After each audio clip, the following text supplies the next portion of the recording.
तो इस टॉपिक में हम डिस्कस करने जा रहे हैं कि बैक्टीरिया को डिस्कवर कैसे किया गया था और माइक्रोबायोलॉजी में डिफरेंट साइंटिस्ट का रोल क्या है। ये जो टॉपिक आपकी बुक में दिया गया है, इस टॉपिक में बहुत सी चीज़ें आपसे पूछी जा सकती हैं, शॉर्ट क्वेश्चन में ये चीज़ें आ सकती हैं। बिलखसूस यहाँ पर हम देखेंगे हाउ बैक्टीरिया वाज डिस्कवर्ड, क्या बैक्टीरिया के साथ कोई और भी माइक्रो ऑर्गेनिज्म डिस्कवर हुए थे। एंटनी वैन लेवनहुक का क्या इंपॉर्टेंट रोल था जो कि डिस्कवरी ऑफ बैक्टीरिया के लिहाज से बहुत इंपॉर्टेंट है। फादर ऑफ माइक्रोबायोलॉजी किसको कहते हैं। लुइस पास्टर के इंपॉर्टेंट वर्क कौन कौन से हैं। इसके अलावा वेरी इंपॉर्टेंट रॉबर्ट कॉच के जो जर्म थ्योरी ऑफ डिजीज है उस पर हम डिटेल डिस्कस करें। तो स्टार्ट करते हैं हम अबाउट डिस्कवरी ऑफ बैक्टीरिया। तो एंटोन वेन लेवनहुक एक साइंटिस्ट है। तो वेन लेवनहुक एक ये वो साइंटिस्ट है जो आपको अभी स्क्रीन पर नजर भी आ रहा है। इस साइंटिस्ट ने सबसे पहले बैक्टीरिया को डिस्कवर किया।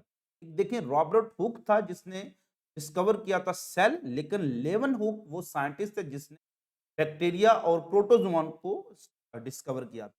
So it was the first to report microorganisms such as bacteria and protozoa in 1673।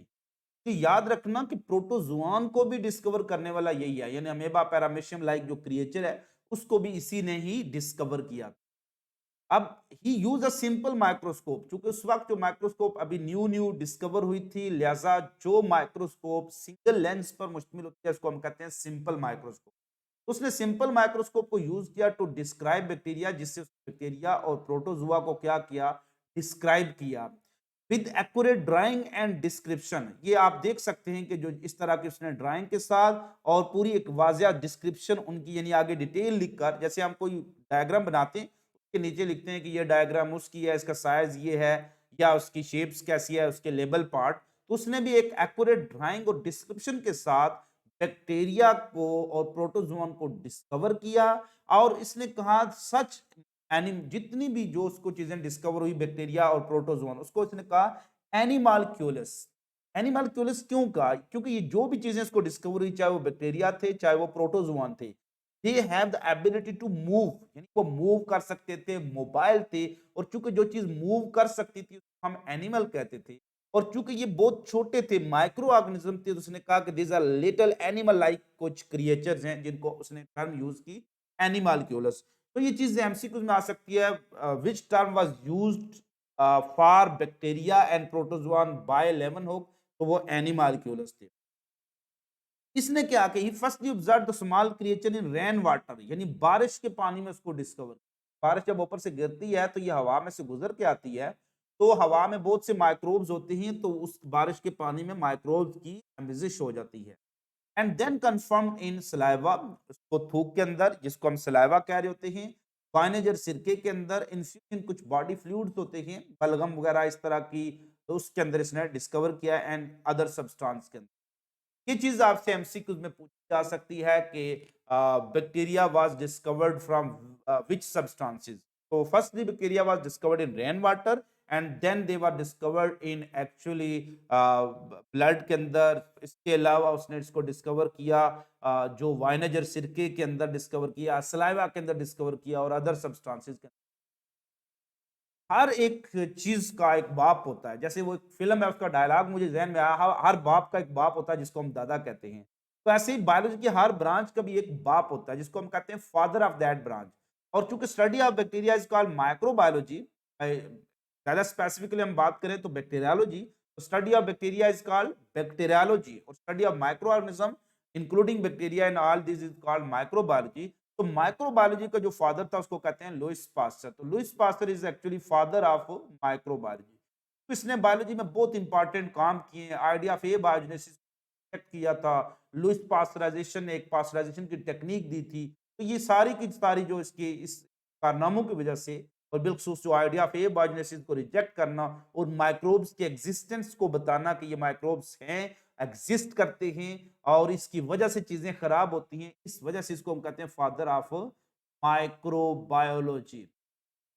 ये कुछ जनरल नॉलेज के क्वेश्चन में आपसे पूछा जा सकता है, वो was the father of microbiology. तो existence of microbes were further confirm by Louis Pasteur work. To know that, सबसे पहले माइक्रोब्स के बारे में आइडिया किसने दिया, वो एंटन वेन लेवनहुक ने दिया। लेकिन बाद में जो इस माइक्रोब्स को साबित किया बाय ए, जो ए बायोजेनेसिस को रिजेक्ट करते हुए कि लिविंग ऑर्गेनिज्म से लिविंग से बन सकते हैं, तो उस आइडिया को रिजेक्ट करते हुए इसने माइक्रोब्स के एग्जिस्टेंस को एक्सपेरिमेंटली कंफर्म भी किया था। Development of vaccine for disease, और एक और इसने बड़ा इंपॉर्टेंट काम किया, टर्म वैक्सीनेशन दी थी, और इसने बहुत सी डिजीज के खिलाफ वैक्सीनेशन डिस्कवर की, जैसे एंथ्राक्स, उसके ये सिम्टम्स हैं। इसके अलावा फोल कोलरा है, ये जो जो बर्ड्स के अंदर वो एक कोलरा लाइक हैजा जिसको हम कहते हैं, वो शुरू हो जाता है, फोल कोलरा। रैबीज, जो कुत्ते के काटने से एक डिजीज होती है, ब्रेन इन्फेक्शन हो जाता है, उसको हम कहते हैं रैबीज। तो इन तीनों डिजीज के खिलाफ इसने वैक्सीनेशन, पास्चराइजेशन एंड फर्मेंटेशन के प्रोसेस इसने डिस्कवर किए थे। Prove that micro organism could cause disease, यही थ्योरी ऑफ ए बायोजेनेसिस को रिजेक्ट किया। उसने कहा माइक्रो ऑर्गेनिज्म जब आपकी बॉडी में जाएंगे तो ये कोई डिजीज कॉज कर सकते हैं। तो माइक्रो ऑर्गेनिज्म के लिए वर्ड हम माइक्रोब्स भी यूज। नेक्स्ट आ जाते हैं रॉबर्ट कॉच के क्या इंपॉर्टेंट जो रोल था बायोलॉजी के अंदर, वो उसकी हेडिंग देकर आप उसकी इंपॉर्टेंट जो इन्वेंशन है, उसके कारनामे हैं, उनको आपने डिस्कस करना। तो बहुत इंपॉर्टेंट जो काम इसने किया था, जर्म थ्योरी ऑफ डिजीज दी थी, discovered bacteria bacteria that cause tuberculosis and cholera. तो ये वो बैक्टीरिया जो ट्यूबरकुलोसिस और कोलरा काज करते हैं, ह्यूमन कोलरा, उसको डिस्कवर किया था। तो एक तो इसने जर्म थ्योरी ऑफ डिजीज दी, दूसरा टीबी काज करने वाले बैक्टीरिया, इंसान में कोलरा काज करने वाले बैक्टीरिया जिनको विब्रियो कोलरा कहते हैं, वो इसने डिस्कवर किए। कॉच एंड कोलीग यानी इसके दोस्तों ने डिवाइस मेनी टेक्निक्स, इन्होंने बहुत सी टेक्निक्स बनाई थी कंसर्निंग इनोकुलेशन। इनोकुलेशन होती है अगर हम जर्म्स के कल्चर को, आपने किसी जगह पर जर्म ग्रो किए हुए हैं, जैसे आसान मानी में आपको बताऊं कि घर में आप दही बनाते हैं ना, तो पुराना दही उसमें डालते हैं, तो पुराने दही में क्या होता है, वो माइक्रो ऑर्गेनिज्म बैक्टीरिया होते हैं। तो पहले से मौजूद बैक्टीरिया जब आप नए दही में ऐड करते हैं, तो वो बैक्टीरिया जल्दी मल्टीप्लाई करेंगे और दूध को दही में कन्वर्ट करेंगे। तो ये जो पहले से मौजूद दही है ना, ये क्या है, बैक्टीरियल कल्चर है, क्योंकि उस दूध के अंदर बैक्टीरिया ने क्या किया, ग्रो किया। तो कोई भी एक मीडियम जिसके अंदर आपने बैक्टीरिया को ग्रो किया हुआ या माइक्रो ऑर्गेनिज्म को ग्रो किया हुआ, उसको हम कहेंगे culture of that micro organism. अब हम पुराने दही को जब नए दही में ऐड करें, इस प्रोसेस को क्या कहते हैं, इनोकुलेशन। यानी ट्रांसफर ऑफ जर्म्स, एक जगह से आप माइक्रोब्स को दूसरी जगह में ट्रांसफर कर रहे हैं, उसमें ऐड करवा रहे हैं, इंट्रोड्यूस करवा रहे हैं, this is called inoculation. Isolation mean जुदा करना। मेरे ब्लड में अगर बैक्टीरिया है तो इसमें से हम बाहर निकाल रहे हैं बैक्टीरिया को स्टडी करने के लिए, this called isolation. Media preparation, आपको पता है घर में दही बनाते हैं, के लिए आपको बकायदा एक दूध को बॉयल करना पड़ता है ज्यादा बेटर दही बनाने के लिए। फिर जो नीम गर्म दही में पुराना दही डालते हैं, तो चूंकि दूध के अंदर जो नीम गर्म जो दूध है उसके अंदर पुराना दही डालते हैं, तो पुराना दही क्या है, वो बैक्टीरिया के हैं। पुराना दही जब आप न्यू जो नीम गर्म पान दूध में शिफ्ट कर रहे हैं, इस प्रोसेस को कहेंगे इनोकुलेशन। और जो आपने न्यू जो नीम गर्म दूध बनाया हुआ, वो क्या मीडिया है, वो जगह है जिस पर माइक्रो ऑर्गेनिज्म ने ग्रो करना है। ज्यादातर एगर से बनाए जाते हैं ये, इसके अलावा भी आप ब्लड से भी बना सकते हैं, किसी और चीज से जिस पर माइक्रो ऑर्गेनिज्म ग्रो करते हैं। Maintenance of pure culture, pure culture क्या होता है, यानी ऐसे आपने बैक्टीरिया बनाए हैं जिनका तलक एक स्पीशीज होता है। तो pure culture is the population of single species, किसी भी सिंगल स्पीशीज की पॉपुलेशन को प्योर कल्चर कहते हैं। तो उसको मेंटेन कैसे करना है आपने, उसमें किस तरह से आपने बचाना है, उसमें मिलावट से, इसको कहते हैं maintenance of pure culture. Preparation of specimen for microscopic examination, यानी जो आप स्लाइड देख रहे होते हैं ना माइक्रोस्कोप में स्लाइड, तो ये स्पेसिमेन कैसे बनाया जाता है, इसकी ये सारी टेक्निक्स रॉबर्ट कॉच ने डिस्कवर। अब जो जर्म थ्योरी ऑफ डिजीज है वेरी इंपॉर्टेंट है, अक्सर ये शॉर्ट क्वेश्चन में पूछी जाती है, एमसीक्यू पूछा जा सकता है। जर्म थ्योरी के पॉइंट कितने, 4 पॉइंट हैं। इससे पहले आप पढ़ चुके हैं सेल थ्योरी जिसके 3 पिलर थे, 3 इंपॉर्टेंट पॉइंट थे। सेल थ्योरी जो श्लिडन और शिवान ने दी थी, लेकिन जर्म थ्योरी रॉबर्ट कॉच ने दी है। इसके इंपॉर्टेंट पॉस्टुलेट क्या हैं, तो Robert Koch formulated the germ theory of diseases, he postulated 4 postulate, यानी उसने 4 बुनियादी पॉइंट दिए which are the main pillar, जो उसकी मेन बुनियाद है of germ theory of diseases. These are used to find whether organism found in disease lion is the causal agent of disease or not। यानी इसको हम क्यों use करेंगे, इस जर्म थ्योरी ऑफ डिजीज को हम इस मकसद के लिए यूज करेंगे कि कोई भी ऑर्गेनिज्म जो किसी लियंस किसी बॉडी फ्लूइड में पड़ा है, क्या वो पॉजिटिव एजेंट है किसी डिजीज का या नहीं है। जैसे मेरे ब्लड में बैक्टीरिया हैं जिन्होंने कोलरा कॉज किया हुआ है, जिन्होंने टीबी कॉज की हुई है।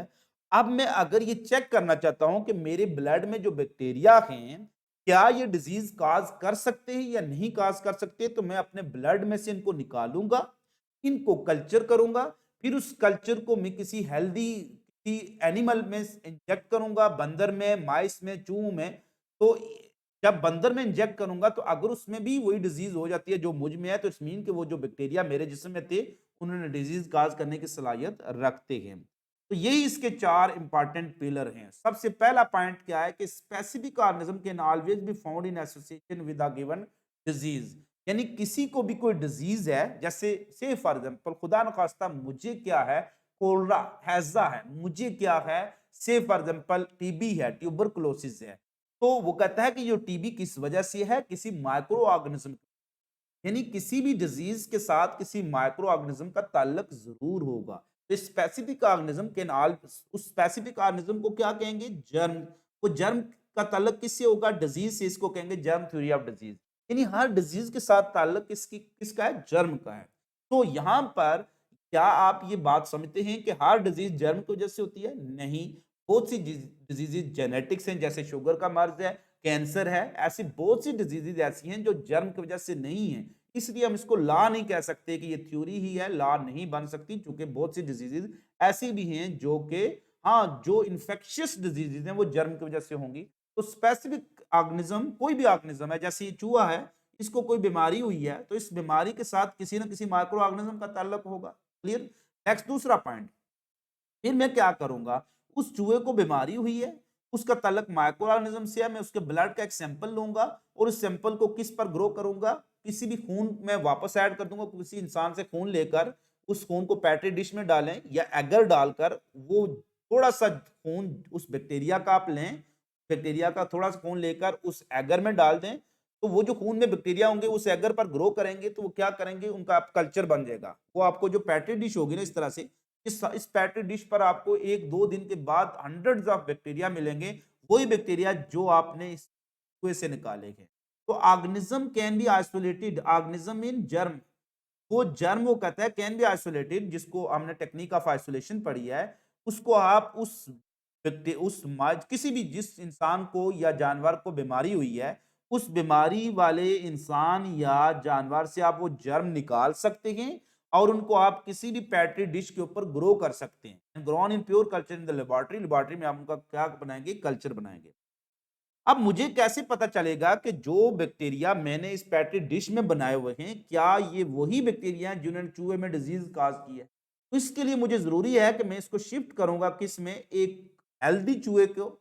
तो जब हेल्दी चूहे में उनको इंजेक्ट करूंगा, तो अगर ये वही बैक्टीरिया हैं जिन्होंने डिजीज काज की हुई थी, और ये चूहा भी मर जाएगा, और अगर ये चूहा मर जाता है तो हम कहेंगे कि यही जर्म थे जिन्होंने पहले चूहे में डिजीज काज की थी, और इन्हीं को जब हमने कल्चर करके दूसरे में ग्रो किया, दूसरे में इंजेक्ट किया, इनोकुलेट किया, इनोकुलेशन जिसको कहते हैं, उसमें लगाया हमने इंजेक्शन के थ्रू, तो उसकी भी डेथ होगी। तो इट्स मीन कि जर्म का ताल्लुक किससे हो गया, डिजीज के साथ हो गया।